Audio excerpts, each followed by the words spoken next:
PTF and JK back with you for our Preakness recap show. And this is one of those shows we talk about all the time where we haven't talked about this yet off air. This is basically just the conversation we're going to have anyway, but we'll make a video out of it. We'll put it on as part of our early week podcast.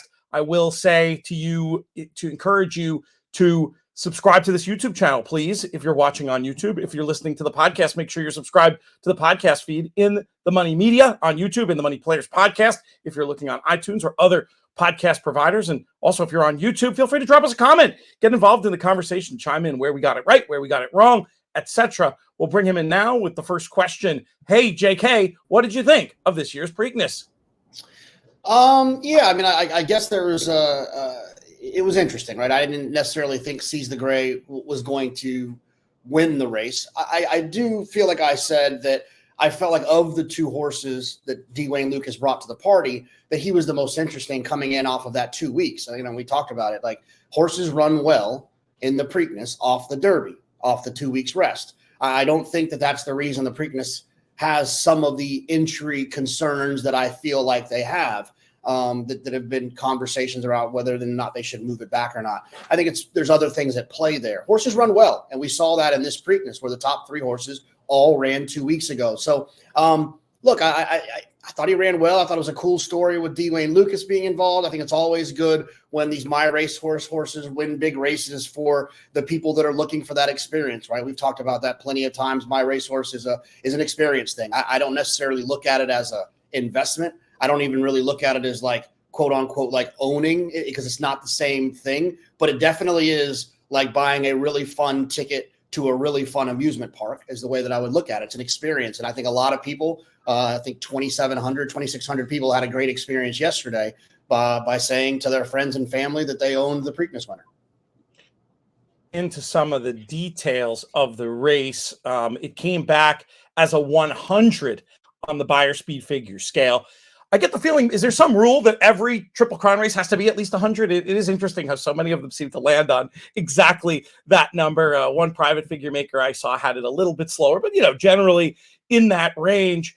To me, this was a classic case of pace makes the race. And you talked about things you said beforehand, JK. And the most prescient thing that you said, as far as I'm concerned, is when you said very often when it's a fast pace in the Derby, it's a slow pace in the Preakness, and vice versa. I personally didn't see that coming to matter. I should have looked at the speed. I should have looked at the pace figures a little bit more. I was of the mind that Just Steel was the horse that was going to go to the lead of the Baffert pair, but that was kind of silly. As I went back and rewatched the Derby, he was a horse who got bumped early, lit up, and then sort of took off in that way that horses sometimes will. I don't think that was tactical. And meanwhile, you look at the pace figures, and even with him being lit up, you can easily make the case after that Seize the Gray was the fastest of those two. He was able to walk the dog on the lead. To me, that was the story of the race. I'm not trying to take anything away from him. It's just factual. And I was shocked at the ride on imagination.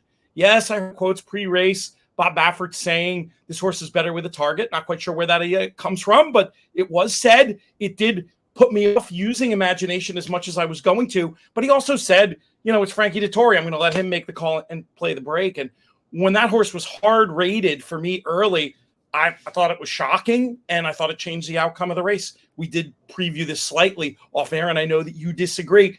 Tell me why you didn't mind this ride aboard imagination. Well, Baffert's won 8 Preaknesses. He's a Hall of Famer. He's won a lot of Derbies. He understands his horses. That's one thing I feel confident in. And while we've seen imagination on the racetrack in the afternoons, whatever it is, 6 or 7 times, Bob Baffert's seen the horse probably 300 times in the mornings, and what he does and what he likes, getting feedback from riders. And I would assume that at some point he learned that this horse might not have a lot of fight in him.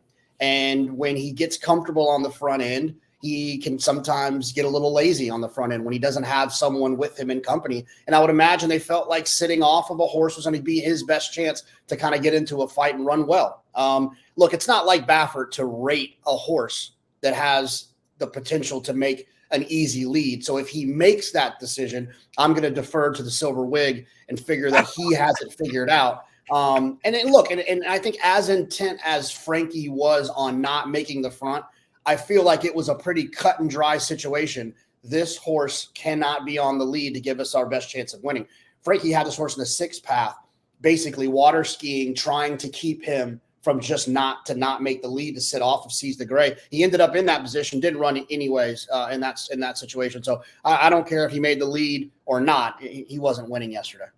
I would have to downgrade, like in terms of my, he calls ability ratings. I would have to downgrade off of this performance because the lead was so easy. I'll also say he was a fair horse to upgrade coming in, in a way, and we'll get to the Derby winner in a minute, but in the way he had a similar profile to Dan coming in that he won a race with a really good trip in some ways on the Derby undercard in the Pat Day Mile, but he also could have been upgraded out of that one just because that pace was so fast and he sat near enough to it. Timeform US, in fact, gave Seize the Gray a much bigger upgrade for his pace dynamics on Derby Day on the undercard than they even did for Mystik Dan. That was the thing I came back to.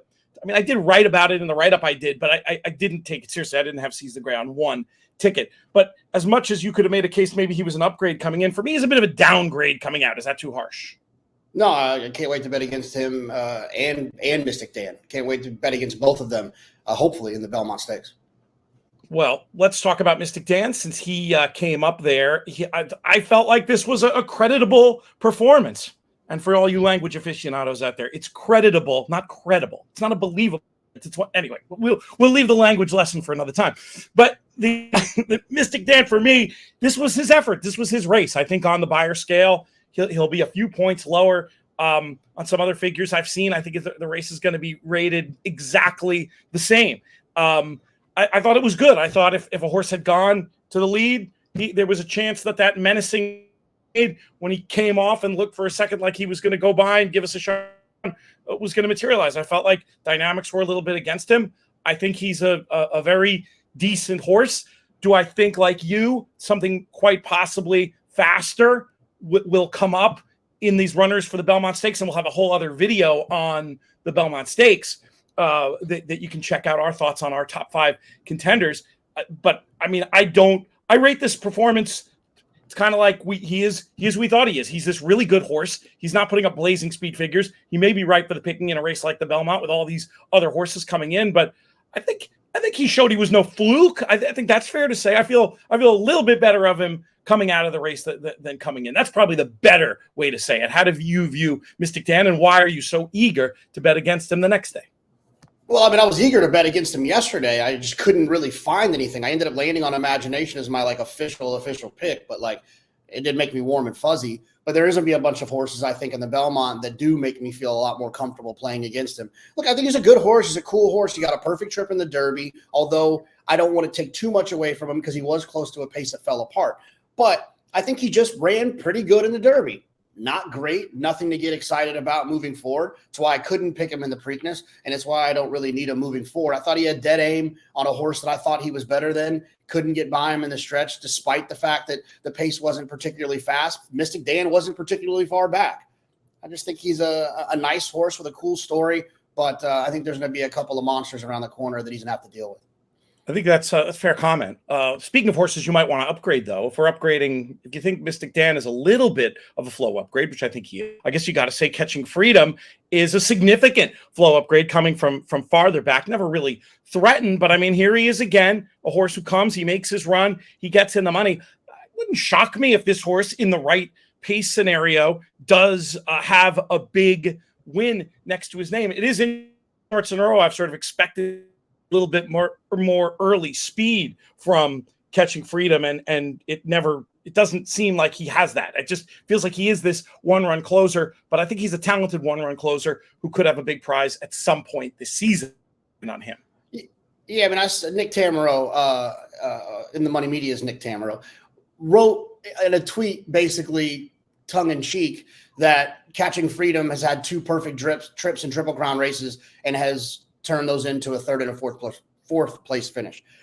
I just he doesn't excite me. I guess if there's some situation where some supersonic pace and he's 12-1, I can get excited about that. But because he kind of keeps hitting the board, I think he's going to continue to kind of be treated with some respect. I don't need him at all. Like I said, oddly, I just feel like he's going to be interesting when he goes a little bit shorter as kind of a late running one-turn type horse to be picking up horses with real pace in front of him. I mean, look, cool horse. Wish I owned him, but I don't need him from a betting standpoint. I think that's a little unfair just in terms of the dynamics. You get the comment about the Derby is completely fair, but when it comes to the Preakness, I don't see. Now I haven't seen Timeform US pace line, and I can't tell you if they were blue coated fractions or not. But I mean, it sure seemed like a race that favored front runners. At least he was coming from farther back in this one. I mean, I guess the fact is he didn't lay a glove. I mean, he didn't really ever look like he was going to. I don't know. I'm tempted to be a little bit more forgiving, but I'm also not anti your idea of cutting this one back and seeing what happens there. He may be able to be seen to better effect in that situation. What are the rest of this field, JK? I mean, Gold, the horse that I ended up picking, didn't have anything negative to say about. Chad Brown's been so good with this move in the past. He seemed like one. I don't think this is just a trainer excuse. He truly seemed to hate that racetrack and just never got involved. I would be inclined to give him another chance, potentially, if he were to come like the Belmont Stakes, but that doesn't exactly Chad Brown move either. Where are you with Tuscan Gold? Yeah, I think Tuscan Gold will probably run the Jim Dandy next. That feels like something that Chad would probably do in that situation. Yeah, look, I mean, it's pretty simple with him. If you watch the blimp view from NBC, on the backside, Tyler's asking. Like, the horse just didn't handle it. And when you're asking that early in the race, it's not a matter of distance. It's not a matter of fitness. It's not a matter of talent. It's a matter of you're asking that at that point, the horse is not enjoying what's happening. I think he'll go on to do some nice things throughout his career. Yesterday just wasn't his day. I think those are most of the horses we wanted to talk about. I will make a note that Just Steel had a little bit of lameness after the race. He did have a condylar fracture. Nothing, but not the most serious thing in the world either. Hopefully, chance to get surgery, and hopefully he's going to be A-okay for those worrying about him. I saw some comments of people understandably worrying about him. I think I'm no veterinarian, but I think the prognosis is pretty good as far as that one goes. Thoughts on any of these others, JK, before we wrap this one? No, that's it. These are the ones that made the most sense. I will say this about Uncle Heavy. I got a lot of messages yesterday about this. I heard a lot of people talking about it. Just because a horse is 2 for 2 on the slop doesn't mean you need to run the cutting line to bet on him when it's raining outside. Like no sloppy racetrack is the same. I think that it's so much more circumstance than it is running on the surface. But I think Uncle Heavy got way too much attention for his sloppy races prior to that, and I think that was a mistake. I think that's a useful lesson folks might be able to use going forward. For me, yeah, the pedigree has something to do with it. The performance has a little something, but it's mostly the dynamics and that sloppy track. How is that making the track play? What kind of horses is that favoring? How bad is the kickback? Do you want a horse?